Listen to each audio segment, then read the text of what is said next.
Praise the lord. ప్రభునందు ప్రియమైన దేవుని బిడ్డలారా, ఇది నా దేవుడు మనకి ఇస్తున్నటువంటి కృపావార్తను చదువుకొని ప్రార్థన చేసుకుందాం. పరిశుద్ధ గ్రంథములో నుండి కీర్తన భాగము 40వ కీర్తన 11వ వచనం మనం చదువుకుందాం. యెహోవా, నీవు నీ వాత్సల్యమును నాకు దూరము చేయవు, నీ కృపా సత్యములు ఎప్పుడును నన్ను కాపాడును గాక.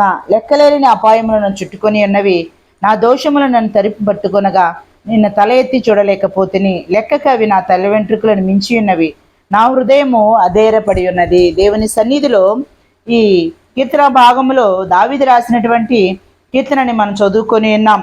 40వ అధ్యాయం 11వ వచనములో, నువ్వు వాత్సల్యము కలిగినటువంటి దేవుడివయ్యా, నీ కృపా సత్యములు నన్ను కాపాడుతూ ఉంటాయి కాబట్టి నీ కృపా సత్యములు నాకు తోడుగా ఉండాలి. ఎక్కడి నుంచి కాపాడుతాయి అనంటే 11వ వచనంలో మనం చదువుకున్నాం.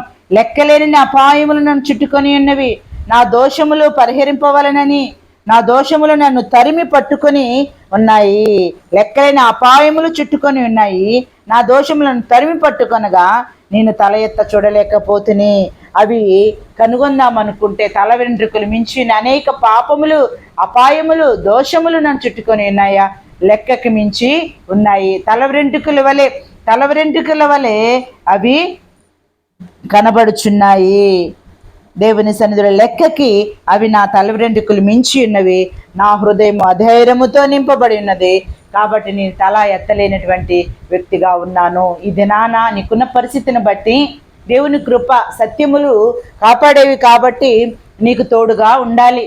దేవుని కృప నీకు తోడుగా ఉంటే ఆ కృప నిన్ను కాపాడుతూ ఉంటుంది. మరి దేవుని సన్నిధిలో ఏ రీతిగా మరి ఒక పాపిగా ఉన్నా, అపవిత్రుడుగా ఉన్నా, దోషాలు కలిగి ఉన్నా, మరి అనేక రీతిలుగా తలెత్తలేనటువంటి పరిస్థితుల్లో మరి నీవు సిగ్గుకరమైనటువంటి జీవితంలో ఉన్న దేవుని కృప నిన్ను కాపాడేది, ధైర్యపరిచేది, ఆశీర్వదించేది, దీవించేది.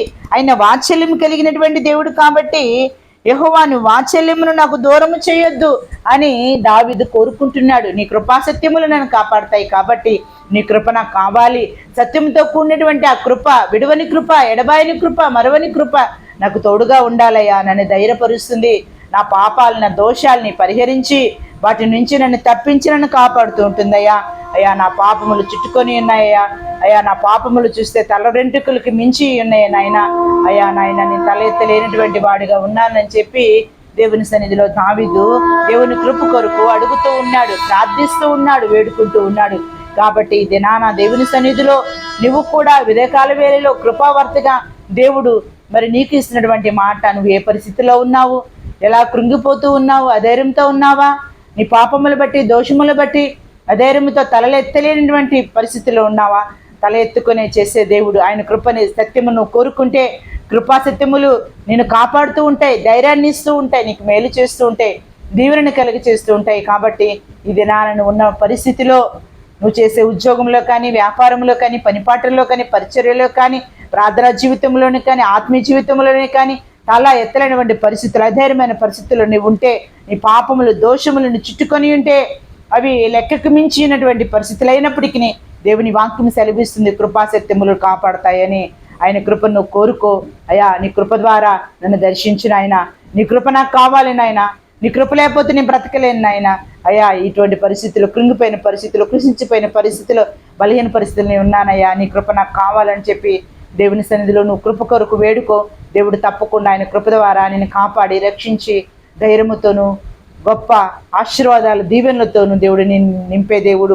నింపడానికి ఆయన కృప తోడ్పడుతుంది కాబట్టి ఆయన కృపను ఇది నాను కోరుకొని నువ్వు నీ కుటుంబం ముందు కొనసాగాలని, ఈ మాటలు, ఈ ఉదయకాల వేళలో ఈ మాటల ద్వారా నువ్వు ఆదరించబడి అనేక రీతిలుగా దీవించబడాలని ప్రభు పేట మీకు మనవి చేస్తున్నాను. నేను చిన్ని మాటలు మీ హృదయంలో ఫలింపచేయును గాక. చిన్న ప్రార్థన చేసుకుందాం. కృప కలిగిన మా తండ్రి, మహోన్నతుడా, మీ కొందనాలనైనా ఇది నాని మీరు ఇచ్చిన మాటను బట్టి మీ కొందనాలనైనా, వాత్సల్యం కలిగిన దేవుడివి, నీ వాత్సల్యమును దూరం చేయకనైనా కృపా సత్యములు కాపాడుతూ ఉంటాయ్యా. అపాయములు ప్రభా, పాపములు, లెక్కకి మించినటువంటి దోషములు ప్రభా, అయా నా తండ్రి మమ్మల్ని చుట్టుకొని ఆవరించి ఉన్నాయి నాయన. వాటి నుంచి ప్రభా తప్పించండి. నీ కృప తోడుగా ఉంటే వాటి నుంచి పరిహరిస్తావు నాయన. నీ కృప ద్వారా వాటిని జ్ఞాపకము చేసుకొనక మమ్మల్ని లేవనెత్తే దేవుడివి, ధైర్యపరిచే దేవుడివి, ఆశీర్వదించే దేవుడివి నాయన. అయ్యా, కృప కలిగిన మా తండ్రి, సిగ్గుతో ఉన్నటువంటి తలెత్తలేనటువంటి పరిస్థితిలో ప్రభా తలెత్తుకునే వారిగా బిడ్డలను దీవించండి, ఆశీర్వదించండి. ఆయా ఎత్తైన కోటగా మీరుండండి. నీ కృప ద్వారా బిడ్డలకి అండగా ఉండండి. వారిని దీవించండి, ఆశీర్వదించండి, మేలుకే జ్ఞాపకం చేసుకునండి అయ్యా. ఎటువంటి పరిస్థితుల్లో వారు కృంగిపోయి ఉన్నారో, కృషించిపోయి ఉన్నారో, బలహీనపడి ఉన్నారో నాయన, వారికి ఉన్నటువంటి అపాయాలను తీసివేయండి అయ్యా.